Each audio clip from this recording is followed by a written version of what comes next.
નમસ્કાર. એનબીએલ ન્યૂઝમાં જાણતા અજાણતા એપિસોડમાં આપનું સ્વાગત છે. આજનો આપણો વિષય છે, શું કામ બલિ દેવી જરૂરી છે? શું સાચે શિવ પુરાણમાં કુકુર બલિ, કાગ બલિ અને ગૌ બલિનું વર્ણન છે? એટલે ગાય, કૂતરા અને કાગડાની બલિ આપવાની હોય છે?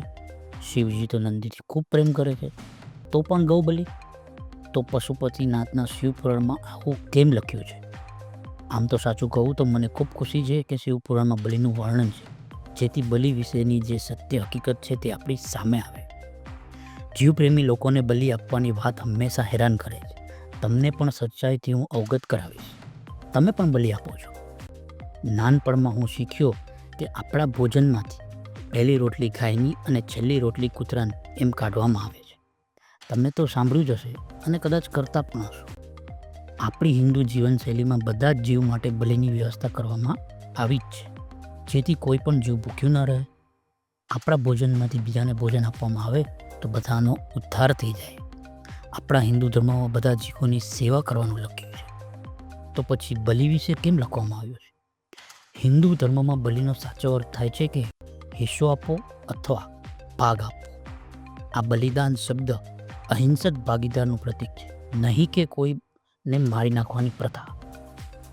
યદિ શિવપુરાણના ઉમા સંહિતા અધ્યાય 9 અને 10માં વાંચીએ તો એમાં લખ્યું જ છે કે જે કૂતરા અને ગાયના ભાગ ન આપી ભોજન કરે છે તો તેના મોઢામાં ખીલ ઠોકવામાં આવે છે. એટલે પોતાના ભોજનમાંથી કૂતરા અને ગાયને ભોજન ન આપવામાં આવ્યું તો નર્કમાં યાતના ભોગવવી પડે છે.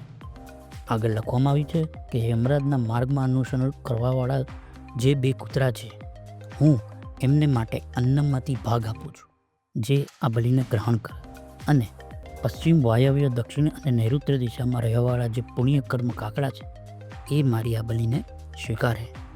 એટલે બલિનો અર્થ એ થાય છે કે પોતાના ભોજનમાંથી ગાય, કૂતરા, કાગડાને ભોજનરૂપી બલિદાન આપવું, ન કે એમનું બલિદાન લેવું.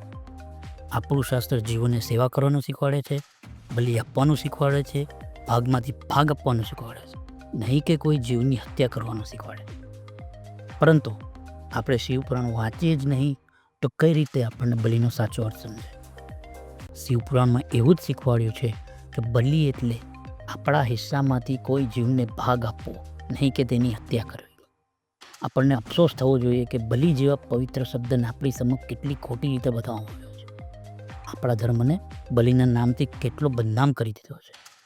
ભગવાનના નામે પણ હવે જીવ હત્યા કરવા લાગ્યા છે. લોકો જીવની હત્યા કરે છે અને બલિ ચડાવે છે.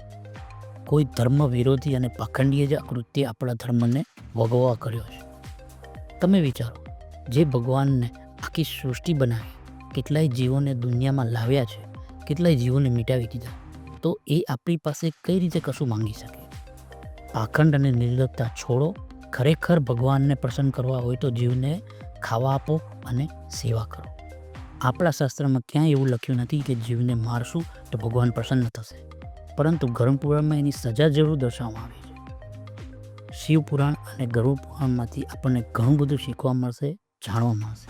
માટે શ્રાવણ માસમાં પ્રયત્ન કરજો કે એકવાર જરૂરથી વાંચીએ. ધન્યવાદ. આવા જ નવા એપિસોડને લઈને આપ સમક્ષ ફરી હાજર થઈશું.